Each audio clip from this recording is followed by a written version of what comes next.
You have one day to make cardboard, yarn, plastic takeout lids, and beads look like a real camera-ready room.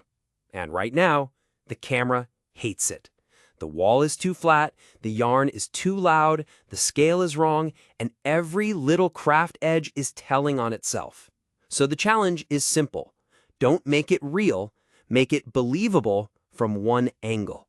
A recent public behind-the-scenes article about a handmade music video world describes sets built with cardboard, yarn, stop-motion, plastic takeout containers, beads, and visual effects that enhanced what was captured in camera. So the question is not, is it real?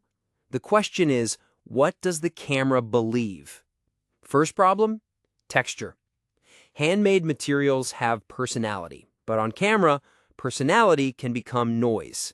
The eye catches every accidental edge, the tape seam, the fuzzy yarn, the cardboard corner that was supposed to disappear, but instead becomes the loudest thing in the frame. The fix is not to remove all texture. It is to choose which texture matters. Smooth the hero area, push the rougher handmade texture into the background, then use one paint wash to make the pieces feel like they belong to the same world. Don't remove texture, direct it. Second problem, scale. The camera will believe a fake room, but only if all the details agree with each other. One oversized detail can make the whole set shrink. A yarn line that feels charming on the table can read like a giant cable on camera. A cardboard edge can suddenly feel 2 inches thick. A window can look less like a window and more like a hole cut into a cereal box. The fix is forced agreement. Smaller, repeated details as they move back. A foreground obstruction to hide the edge. Perspective lines that tell the camera this room is deeper than it is. If every detail tells the same lie, the camera starts believing it. Third problem? Materials don't transform themselves. Plastic takeout lids do not read as glass until light starts lying for them. In normal light, the edge gives it away. It is just plastic.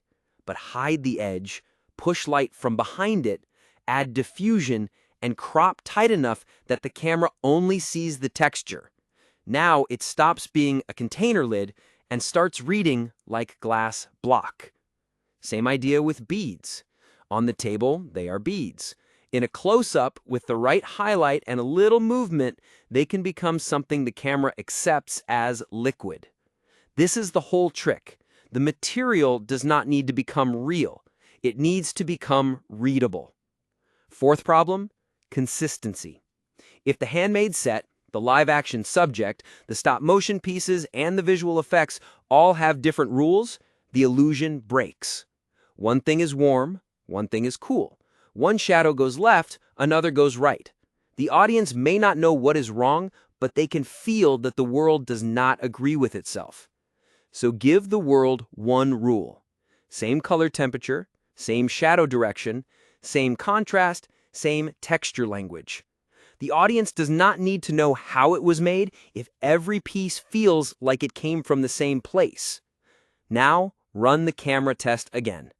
The texture is directed, the scale cues agree, the edges are hidden, the light sells the material, and the whole world follows one rule. The trick is not expensive materials. The trick is deciding what the camera is allowed to know. Cardboard can be a wall. Yarn can be line work. Plastic can be glass. Beads can become liquid. But only if the camera never sees the part that ruins the magic. Next time you see a handmade set, don't ask, is it real? Ask, what did the camera believe? This is Set Magic Explained, where fake worlds are made real on camera.